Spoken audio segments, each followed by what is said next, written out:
శ్రీమద్ రామాయణము 28వ సర్గము. విశ్వామిత్రుడు శ్రీరామునకు అస్త్రముల ఉపసంహార మంత్రములను ఉపదేశించుట.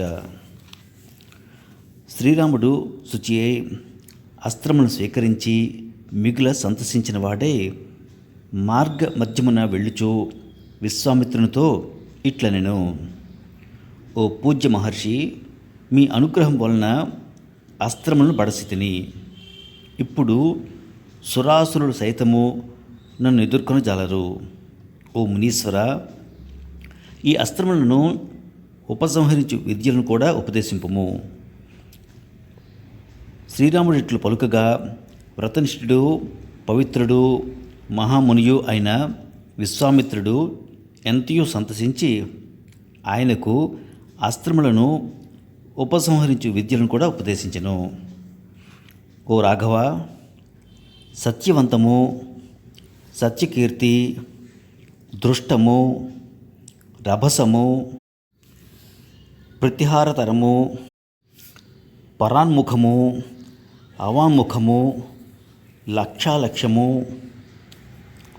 విషమము, దృఢనాభము, సునాభకము, దశాక్షము, శతవక్త్రము, దశశీర్షము, శతోదరము, పద్మనాభము, మహానాభము, దుందునాభము,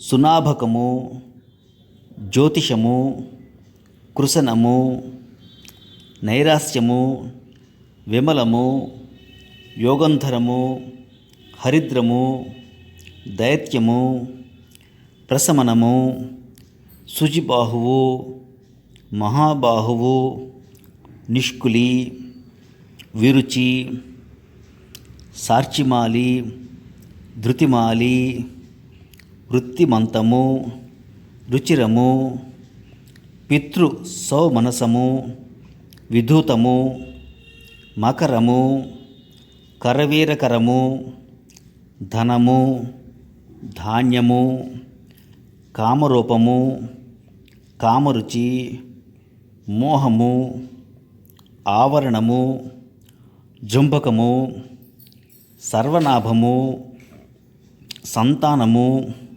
వరణము, ఇవన్నీను ఉపసంహారక విద్యలు. ఓ రామ, ఇంతకు ముందు వృషాశ్వతనయుల అస్త్రరూప మంత్రములను నీకు ఉపదేశించి తిని. ఈ సత్యవంతము, సత్యకీర్తి మొదలగునవి లోగడ ఉపదేశించిన దండ చక్రాది మంత్రాస్త్రములను ఉపసంహరింపజేయును. వీటిని పొందుటకు నీవు అర్హుడవు కావున గైకొనుము. నీకు భద్రముగాక. అంతటి రాముడు అట్లే అని ప్రసన్నచిత్తుడై ఉపసంహారక మంత్రములను స్వీకరించెను. అవియును శ్రీరాముని చేరెను. మంత్ర స్వీకారానంతరము ఆ మంత్రముల అధిదేవతలు రాముని ఎదుట సాక్షాత్కరించిరి. వారి దేహములు ఆ దివ్య తేజస్సులతో వెలసిల్లుచు కాఠిన్యము కలిగి ఉండెను. అవి ఆహ్లాదకరములు. వారిలో కొందరు అగ్నివలెను, కొందరు పొగవలెను, మరికొందరు సూర్యచంద్రులను పోలియు భాసిల్లుచుండిరి.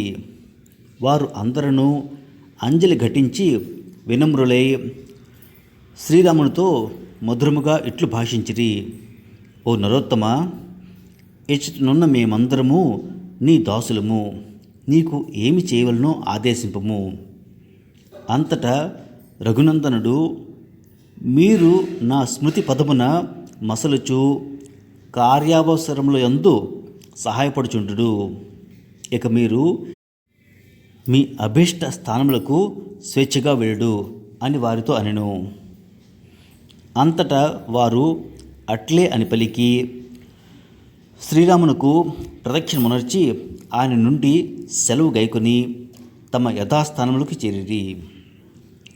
సర్వశుభ లక్షణ శోభితుడైన శ్రీరాముడు బ్రహ్మర్షి అయిన విశ్వామిత్రుని ఆదేశమును అనుసరించి సర్వశ్రేష్టములైన ఆ అస్త్ర మంత్రములను, వాటి ఉపసంహార మంత్రములను తమ్ముడైన లక్ష్మణునకు బోధించెను.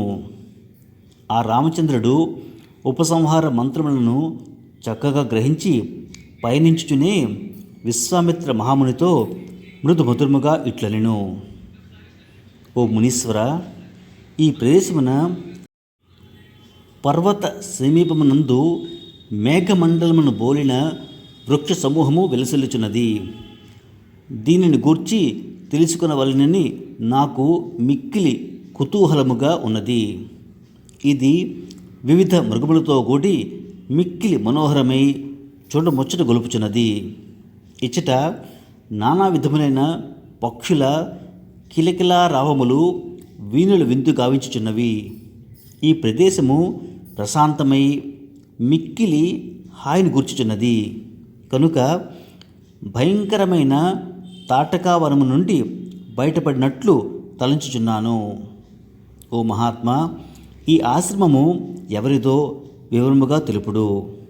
ఓ మహాముని, పాపాత్ములను, బ్రహ్మహత్యలు చేయువారును, దుర్మార్గులను, దురాత్ములను అయిన ఆ రాక్షసులు మీ యజ్ఞకార్యమునకు విఘ్నము కలిగించుటకై వచ్చడి ప్రదేశమేది?